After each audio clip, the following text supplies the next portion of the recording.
Wanted to dig in a little bit deeper on some Hmm. specific kind of topics. And, going back to Yelp, though, it's a more of a horizontal kind of marketplace, where you have Hmm. home services, for instance, and restaurants. So how did that kind Hmm. of impact how you first thought about sales and that kind of strategy? I think the strategy around it being a horizontal marketplace impacted both the consumer acquisition side as well as the supply side.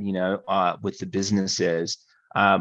Initially, the real way to attract consumers was in the restaurants category, right? People are dining out multiple times a week. Therefore, there's an opportunity both to write reviews and read reviews multiple times per week. So from a marketplace perspective, you think about it from a frequency of use perspective, and restaurants, you've got a lot of frequency of use there. So when you think about, okay, how do we drive adoption on the consumer side? Restaurants was the clear adoption vehicle for doing so. It drove the most value for people initially from a quantity perspective, right? And so people liked writing reviews about restaurants. So we kind of had better product market fit on the reviewer side, right, which was driving all of the activity. Also, when you think about Yelp, this was sort of the golden age of SEO, right? And so you think about other companies like Zillow who grew through SEO at the time. This was before Google Maps even launched. So people were using Yahoo Maps and MapQuest. So you think about driving content and building out content that can then pull in SEO.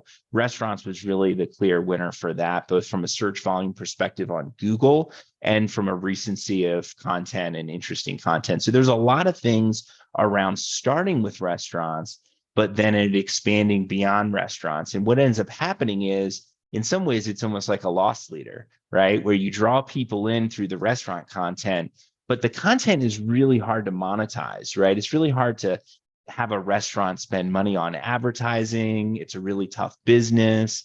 It's hard to track the value of the advertising for the restaurant, but it brings in a lot of eyeballs from a consumer perspective.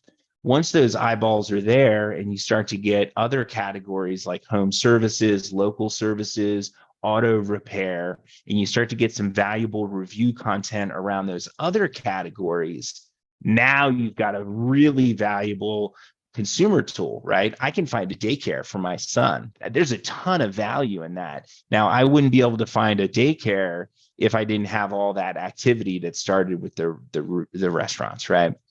Now, from a business perspective, you can start to go in and selling advertising to an auto repair shop, to a plumber, to a painter.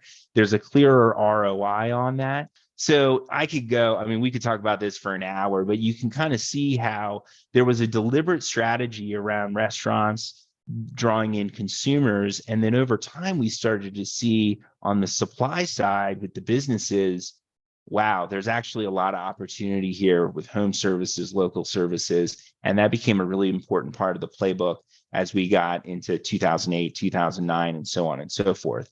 Now, home and local services makes up 50% of Yelp's revenue, despite only being maybe 10 or 20% of the overall traffic. So to give you an idea how that has kind of played out over time.